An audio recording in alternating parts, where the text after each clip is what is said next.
मराठा आरक्षणासंदर्भात ओबीसी नेते हरिभाऊ राठोडांनी मनोज जरांगेंची भेट घेतली। त्यांना नवा फॉर्म्युला त्यांनी दिला आहे।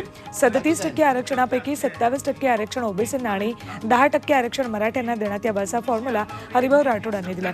मात्र जरांगेंना हा फॉर्म्युला अमान्य आहे। तर हा बारामुल्तेदार समाज भुजबळ जिलेब्यांचे कागद चघळतात आणि वाटेल तसं बरळतात अशी टीका जरांगेंनी भुजबळांवर केली। त्याला भुजबळांनी प्रत्युत्तर दिले, जशी संस्कृती तशी टीका केली जाते। वाळूवाले माफिया आजूबाजूला असतील तर ते तसंच शिकणार असा टोला भुजबळांनी लगावला। त्याच्याप्रमाणे तो खालच्या लेवलला जाऊन टीका करणार। अन्न आणि नागरी पुरवठा मंत्री छगन भुजबळ यांच्या विरोधात मराठा समाज आक्रमक झालाय। निफाड तालुक्यातील भरवस फाटा इथं मराठा समाजानं भुजबळांच्या ताफ्याला काळे झेंडे दाखवले। भुजबळांविरोधात जोरदार घोषणाबाजीही केली। भुजबळ गो बॅकच्या घोषणा यावेळी देण्यात आल्या।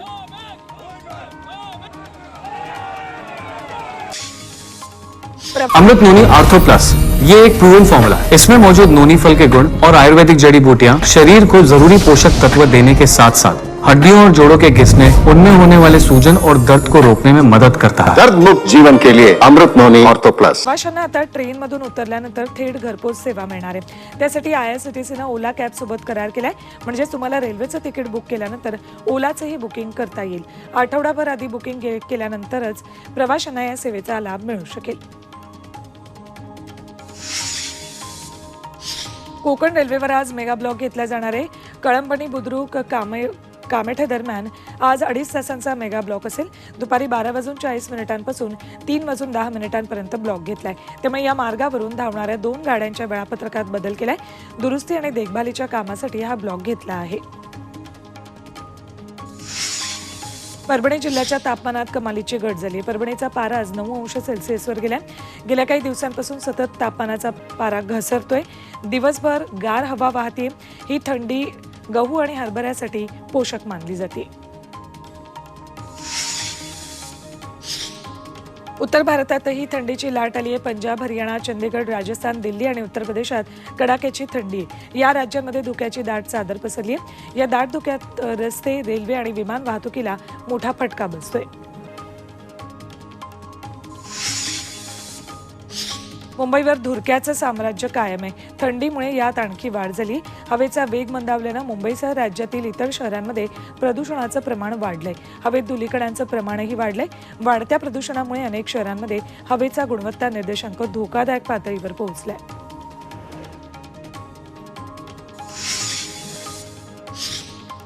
महाडीबीटी पोर्टलवर अर्ज दाखल होत नसल्यानं अनेक विद्यार्थी अडचणीत आहेत। सरकारच्या विविध शिष्यवृत्तींसाठी लाभार्थी या वेबसाईटवर अर्ज भरतात। तातडीनं तांत्रिक अडचण दूर करण्याची मागणी विद्यार्थ्यांनी केली आहे। अर्जाची शेवटची मुदत 31 मार्च आहे।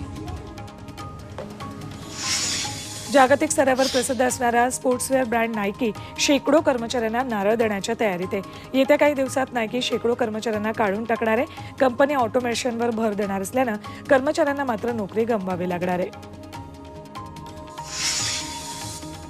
श्री क्षेत्र नृसिंहवाडी दत्त देवस्थान लाखो भाविकांचं श्रद्धास्थान आहे। या ठिकाणी मोठ्या भक्तिभावानं दत्त जयंती साजरी होते। पहाटेपासूनच मंदिरात विविध धार्मिक कार्यक्रम सुरू झालेत। दर्शनासाठी महाराष्ट्रातूनच नव्हे तर कर्नाटक आणि गोव्यातूनही हजारो भाविकांनी गर्दी केली। अंगणेवाडीची जत्रा 2 मार्च 2024ला भरणार आहे। प्रथेनुसार देवीचा कौल घेऊन यात्रेची तारीख जाहीर करण्यात आली। भाविकांच्या दृष्टीनं भराडी देवीच्या जत्रेला विशेष महत्त्व आहे। मुंबईकर, चाकरमानी तसंच लाखो भाविक भराडी देवीच्या जत्रेसाठी मालवणमधल्या अंगणेवाडीत दाखल होतात।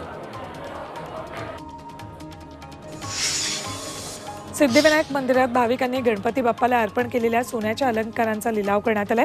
2019 आणि 20 या वर्षात भाविकांकडून 18, 22 आणि 24 कॅरेट सोन्याचे 267 अलंकार दान करण्यात आले होते। त्याचाच लिलाव करण्यात आलाय। यात 4,80,000ची 8 तोळे सोन्याची चेन सर्वोच्च किमतीची ठरली आहे।